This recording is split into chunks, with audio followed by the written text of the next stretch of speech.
Right, what's happening, people? It's Soul Snatcher here, Paul Hilz, week after BKB24.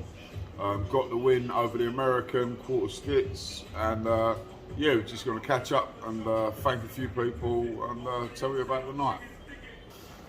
So, we was ready, locked and ready to go, weighing at 78.8 kg, ready to go. Quartz come in a little bit heavier, he was 80 point something, and he'd just come back from cutting weight, so he was definitely a bit bigger, and he would have come in, you know, a lot bigger on the night. I would have come in probably about 79, 80 kg, because I don't really walk and fluctuate much. But we was ready to go, ready to rumble. Everything had gone well. The preparation, a couple of days going up to it, to stay in London before with Mike Makes Media. It was great. It really worked out well. He always really gets my head in the right place. We worked well together for the couple of days leading up to the big fights. In covering obviously the media side of it, and obviously me keep concentrating on the fight. It's a weird sort of mix of you know, a pre-fight sort of ritual, but it works well for us. So yeah, we was ready to go. We went to the O2 on the night, just ready to rumble. I was really focused. Yeah, just knew what I had to do. I felt really alone in the camp and on fight day and things, which I think was really good. Like, I had a real soul sort of finding sort of few months leading up to this camp, and especially after the Conan mishap with me not actually fighting. There was a lot going on, and it come together well. You know, I had a great team, Darcy Delaney, I had Simon from Fitness Factory, and then I had Ollie Pinnock as well. Three very good professional people, all bringing something totally different. You know, Darcy's worked a lot with me with my pro boxing.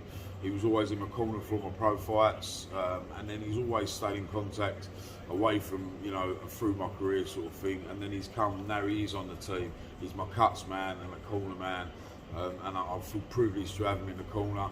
Simon from Fitness Factory, obviously he's a great trainer. Obviously, you know what fighters he's got under him, great fighters, great BKB fighters, and he's a real genuine person. And I went up there before sparring for my camp a little while ago, and just nutted it off with Simon, really got on well with him. So I've asked him to be in the corner for future fights as well, and I've got to credit him for that, because, you know, it really works well, and I credit his work, his intelligence when it comes to his fighting. So yeah, it's great. And then Ollie Pinnock, we work together daily, training, sparring, messing about, yeah, doing everything really. And it just, the blend was really, I don't need a coach as such. I haven't got a coach, and I think it's something that works well for me. It's not that I know, you know, I'm great and I know what I'm doing. It's the fact that I know where I'm at, and I know what I'm good at, and I know what I'm shit at, and I'm quite happy to get stuck in at what I'm good at, and not try and be something I ain't. So yeah, maybe that was the difference in this fight. I know my durability, I know when I'm fit, and I'm feeling on it. There's not many people that are going to break me. I look back at the Barry Jones fight, and I think maybe the way that I got took out so early is all to do with where my mind was at with it, like the anticipation of the fight, and fighting such a great fight like Barry. I think when I got in there, maybe I was fucking thinking too much, you know, and I didn't get my game plan off. But that shit won't happen again. You live and learn. I learned a lot from that, like I say, and I learned from all my wins and losses, and now it's come back to me, for me to put a performance on. I got performance of the night by a total line, which I think is quite justified for me.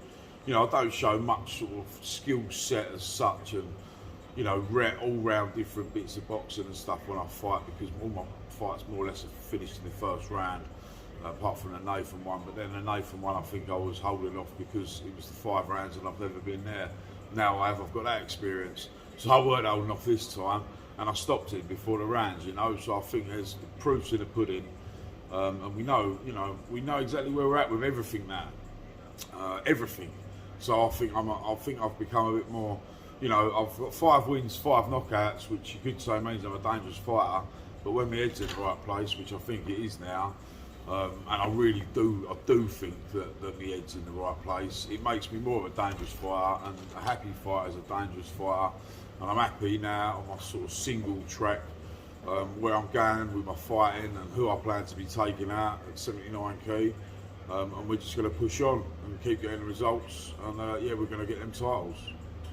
So our next move for Team Already and the Soul Snatcher, obviously the rematch with Nathan is something I always want to do because I feel that I just was going to a sort of land I didn't know, and I'm not being arrogant, and I'm not trying to rife anything up, but I beat Nathan every time I fight him again, right? Mark my fucking words for it. I'll put my life on it. I will beat him, and I will stop him in the rounds, yeah?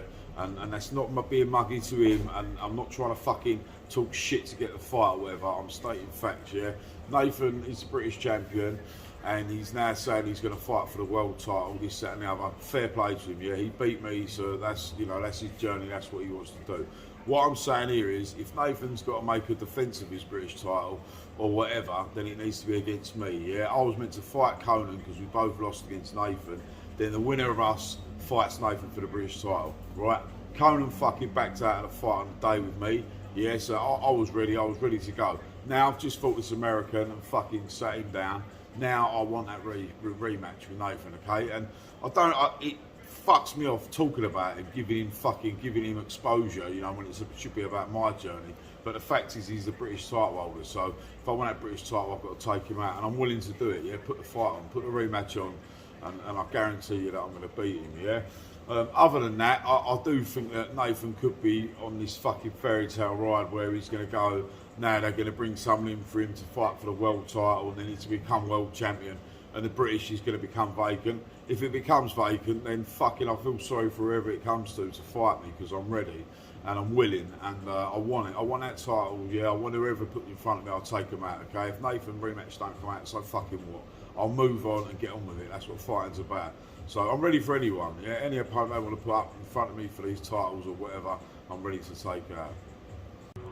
There's been a lot of people in this camp that have come through and really showed loyalty to the team already and myself. And I just want to mention a few people. The first person will have to be my partner, Pammy. She's been an absolute rock to me. We've got through so much. No one knows exactly what's gone on, what's happened. And we've really gelled and come through stronger than we've ever been before as a family. And it really does help with the fighting. And when I've got such a big test on myself, like I did have with the American fight, yeah, I've got to just say that, you know, that I love her and my kids so dearly, and that's such a strong part of my camp and my BKB journey. I just want to thank them, you know, so that's the first chat. Right, team already wants to thank all my sponsors and my followers, and the sponsors really do help out financially, and sort of mentally as well, with being part of the group and the team sort of thing. I want to thank Total Waste Management over there on Basildon, their recycling company. If you need anything with any waste to do with waste, please contact them. They're a great company, massive company, got the recycling thing on right lockdown. So give them a shout if anyone out there needs any recycling needs or any waste management needs. We've got Black Sheep Dispensary, which is a supplement company for my CBD products, and they're absolutely brilliant. You've only got to Google them, look on Instagram, or Google them, look on the web on there. There's the supplements they do. Obviously, you can use my name as a code to get a small discount as well. Got to give a big shout to them. We've got Churchwood Cars as well, which is a car sales out in Malden. Absolute great company, always willing to help anybody out. They do finance there at that car sales as well. They're a great company that's helped out massively in this camp. We've also got BoxFit UK, which does our kit and all the Soul Snatcher team already stuff for the BKB, so please contact them if you want any merchandise. Thank you for my shorts as well this time around. They was wicked. The kit was absolutely wicked. It was great, and the little British flags on the side of the shorts, little touches like that, just shows what sort of attention to detail that company does when you do your when you get your bespoke kit made. Yeah, big BoxFit UK, massive thanks to them. Train with Intent, which is my strength and conditioning coach, and they come up with a brilliant program this fight, which they've done with all my camps, to be fair, and push it forward. We're going to up the programs, and we've got a few more things we're going to work on. And I must credit Alex for all his knowledge and just everything that he does for team already and for the Soul Snatchers to get the results that I do. Train with intent is a big part of the reason why we are as powerful as what we are at 40. You know, he really knows his stuff, and anybody that wants to do strength conditioning or anything at all, just hit Alex up, and he's always happy to help. He's a great person to have on the team, and it really showed through how strong I was to finish the American like that, after the first round, taking such a licking sort of thing, and it just going so chaotic. It was a credit to my strength and conditioning, yeah, it was Alex, Train with Intent. We've got CMOS Co on Instagram, which is CMOS Gel. They're a company that gives me another form of supplements for my recovery. Google CMOS Gel, you'll find out what it's about, and if you need any, hit the company CMOS Co up. And we've also got the Ringmaster boxing gym that we're in now. They've been my home now for this camp, and Ollie Pinnock down there, down here even, he's a great individual ex-pro boxer running a great gym here for all ages, doing all different types. Again, Google them if you want any information. They're on the team now. I just want to thank Mike Makes Media, who's covered all this fight leading up to it a couple of days before, and just bringing these interviews to you. Hit him up on his YouTube channel, which is Mike Makes Media. Obviously, follow Team War already. Keep following the journey. We've got a lot more in store, even though we're sort of at the furthest point in our journey. Yeah, I know what waves I want to make, and we're going to do it. Yeah, so there's plenty more to hear, plenty more to see. Plenty more wins to watch, all right? Take it easy. Thanks for your following.